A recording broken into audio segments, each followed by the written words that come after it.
Next lesson है हमारा confirm to. Confirm to मुताबिकत रखना।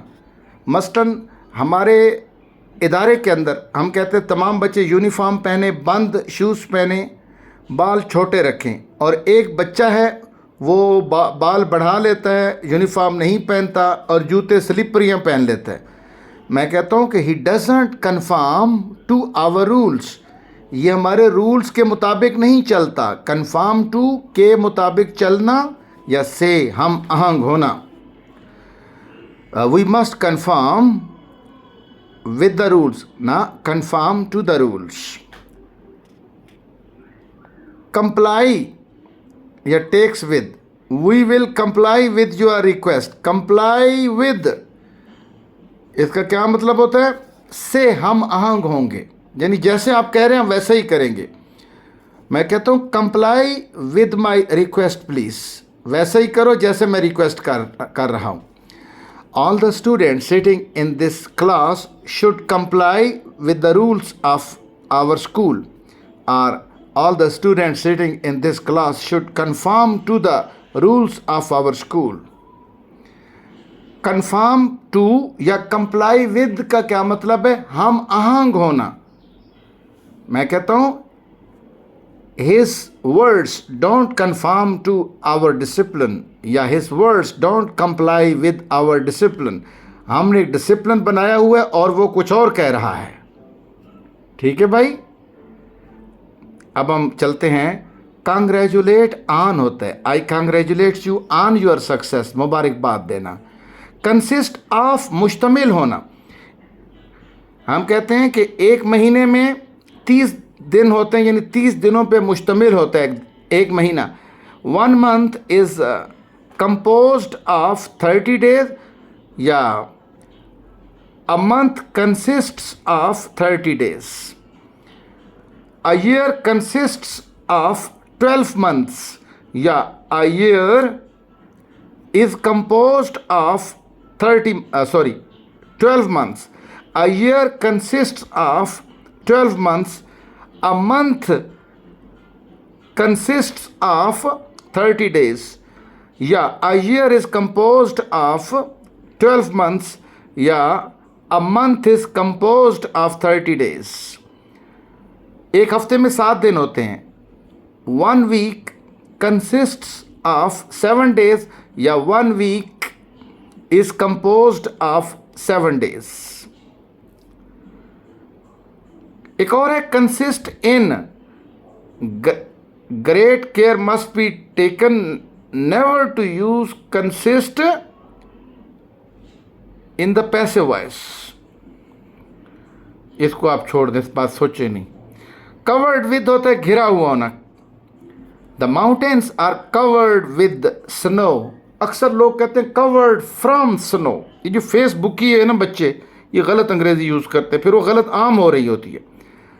The mountains are covered with snow. अच्छा, ये बड़े काम का पॉइंट है। क्योर ऑफ, इलाज होना। The man was cured from his illness. The man was cured of his illness. एक क्योर फॉर होता है, एक होता है क्योर ऑफ। मैं कहता हूँ हमारे पास टीबी का कोई इलाज नहीं। There is no cure for TB in our country. Cure for, जब बीमारी किसी को लग जाए और आप इलाज करें तो हम कहते हैं कि his TB, he was cured of TB. उसके मलेरिया का इलाज किया गया, he was cured of malaria. हमारे पास मलेरिया का इलाज है, we have cure for malaria. जब लग जाएगी तो क्योर ऑफ होगा। मैं कहता हूँ उसकी कैंसर का इलाज किया गया, he was cured of cancer.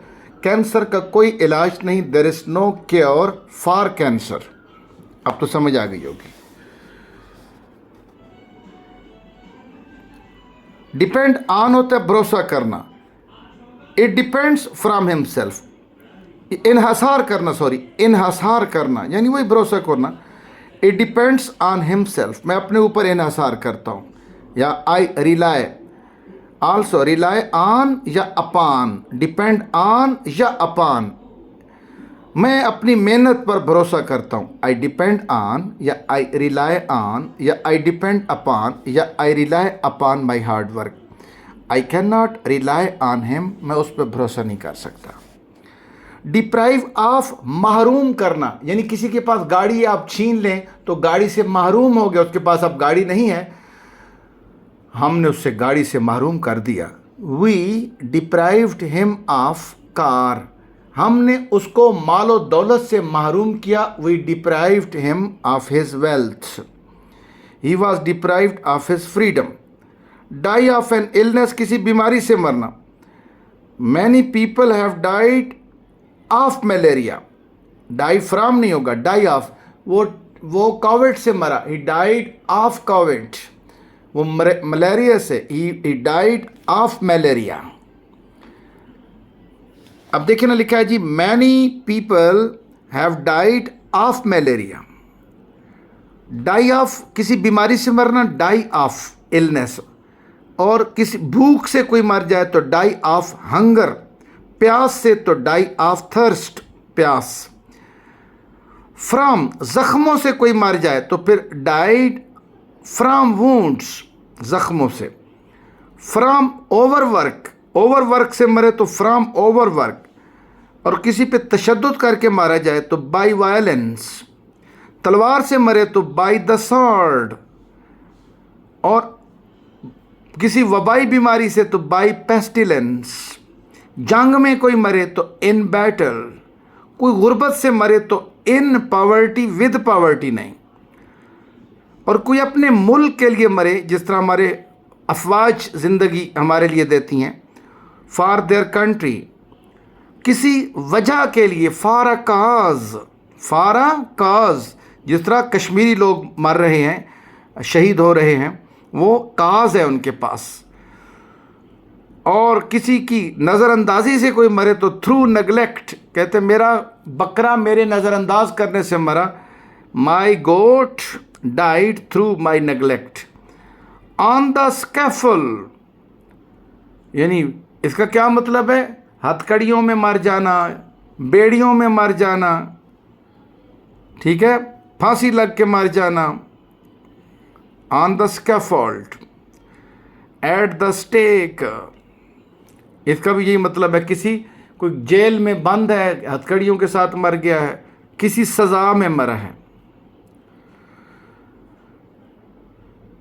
At the scaffold यानी झगड़ा करके मरे, on the scaffold, at the stake, झगड़े में मरा है, स्टेक था, स्टेक होल्डर था किसी बात का, मरा है।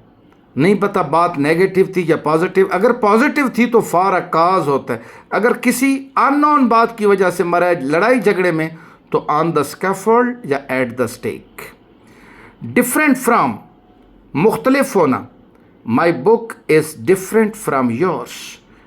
एक लफ्ज़ है इनडिफरेंट टू, इसका मतलब है ना बनना, मेरी आपसे नहीं बनती है, I am indifferent, sorry indifferent with, I am indifferent, ये मैं आपको बाद में बयान करूंगा, आगे ये आएगा तो बहुत सारे फिक्रे भी होंगे, अभी समझा दिया तो फिर आगे समझाना होगा। डिसअपॉइंटेड इन, मायूस होना, I was disappointed in his work. We are disappointed in a thing, किसी चीज़ में हम अफसरदा हो जाते हैं, when we see that it is not what we expect are desired, but we are disappointed of a thing when we fail to get it. We were disappointed of our hopes. दोबारा से, बड़े काम का point है।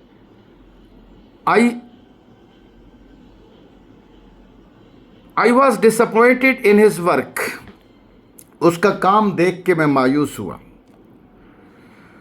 और अगर मैंने कोई काम किया और नाकाम हो गया तो फिर आई वॉज डिसअपॉइंटेड ऑफ आएगा। कैसे? We are disappointed in a thing when we see that it is not what we expect और डिज़ायर्ड। मसलन मैंने किसी को काम दिया, उसने गलत किया हुआ था, मैंने देखा तो मुझे मायूसी हुई, तो डिसअपॉइंट इन आएगा। लेकिन but we are disappointed of a thing, हम किसी चीज़ से परेशान हो जाते हैं, when we fail to get it, मसलन आपने इम्तिहान दिया किसी पोस्ट के लिए, पोस्ट आपको नहीं मिली, तो फिर आप क्या लगाएंगे? Disappointed of. और आपने किसी का कोई काम देखा और आपको देखकर मायूसी हुई तो डिसअपॉइंटेड इन। और अगर आप कोई काम करने में नाकाम हुए तो आप फिर डिसअपॉइंटेड ऑफ हो गए। We were disappointed of our hopes. Divide into होता है हिस्सों में तकसीम कर देना। I divided the cake in 4 parts. Into, into 1 2 3 4 into, but a thing may be divided in a half. Into, in half या इन टू। बहुत सारे टुकड़े करेंगे तो इन टू आएगा, और 2 टुकड़ेंगे तो इन हाफ या in two. He divided the apple in half या he divided the apple in two. ये मत कहना he divided the apple in 2 halves, वो गलत है। उसने सेब को 2 हिस्सों में तकसीम किया। He divided the apple in half या he divided the apple in 2। Doubt of या डाउट अबाउट होते हैं, फार नहीं। I have no doubt of या अबाउट हिज एबिलिटी, मुझे उसकी सलाहियत पे कोई शक नहीं। Doubtful of, I am doubtful of his ability to pass, मुझे शक है उसकी सलाहियत पे कि पास होगा कि नहीं। I am doubtful of his ability to pass. I have no doubt of his ability या I have no doubt about his ability. Dressed in यानी मलबूस होना।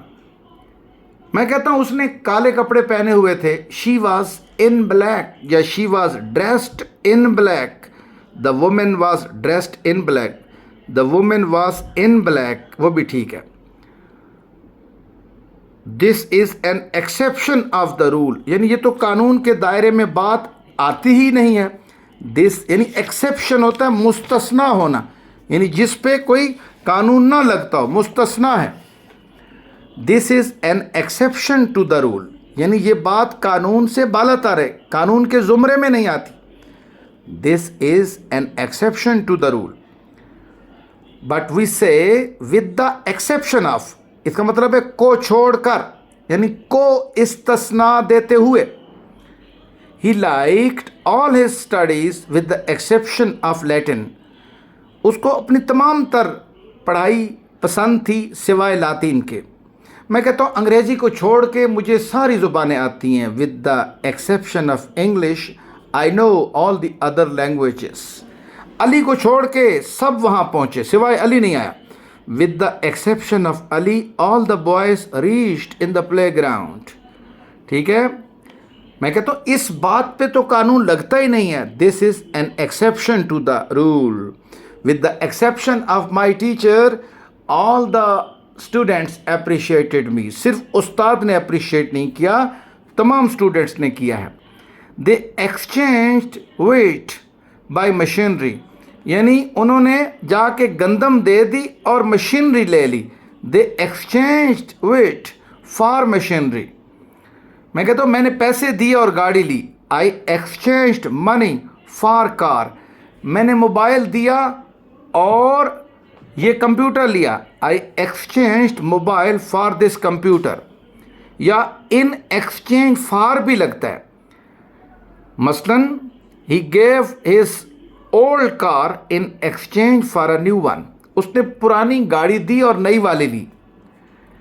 ठीक है, मैं कहता हूँ I got this computer in exchange for my old mobile, यानी मैंने अपने पुराने मोबाइल के तबादले में ये कंप्यूटर लिया। He gave his old car in exchange for the new one. Fail in, he failed in maths. Full of, भरा होना। The jar was full of oil, तेल से भरा हुआ था। Fill takes with, he filled the glass with water. मैं कहता हूँ please fill it with water. The glass was full of water, he filled the glass with water, पानी के साथ भरा। गेट रिड ऑफ, छुटकारा पाना। I shall be glad to get rid of him. I am glad from the news, glad of होता है खुश होना, मुझे आपकी कामयाबी से खुशी हुई है। आई am glad of your success. He is glad eight having received a good mark, वो खुश है कि उसको मिल गए हैं बहुत अच्छे मार्क्स। मुझे आपके रवैये से खुशी हुई है। आई am glad at your attitude, जो कुछ भी मेरे पास है मैं उससे खुश हूँ। I am glad at what I have. Good at होते हैं माहिर होना। आप कहते हो यार मेरा फलां जो टीचर है ना उसको अंग्रेज़ी बड़ी आती है, बड़ा अच्छा है अंग्रेज़ी में। He is good at English, he is good at mathematics. उन्हें मैथ नहीं आती, उसे मैथ नहीं आती। He is bad at mathematics. Clever at, इसका मतलब ये है बड़ा जहीन होना किसी चीज़ में। He is clever at research.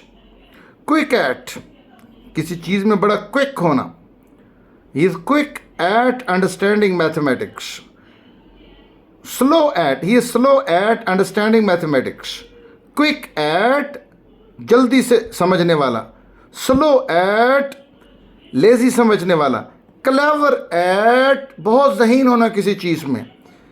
हम क्लेवर नेगेटिव का मतलब समझते हैं, मगर पीएचडी में मेरे एक टीचर ने मुझे कहा था कि you are getting clever at research. फिर मुझे पता चला कि नेगेटिव नहीं था, पॉजिटिव था, दाद दी थी। वीक इन, किसी चीज़ में कमज़ोर होना। He is weak in grammar. He is good in class.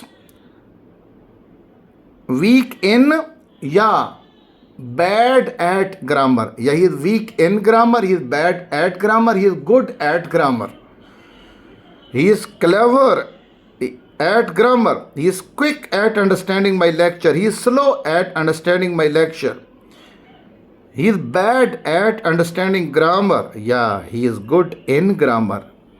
He is good in class, sorry, he is good at grammar, yeah, he is good in class. किसी चीज़ में अच्छा होना, good at, बुरा होना, bad at, बहुत bright होना, clever eight, जल्दी से समझने वाला होना, क्विक एट, स्लो समझने वाला होना, slow eight. Thank you so much.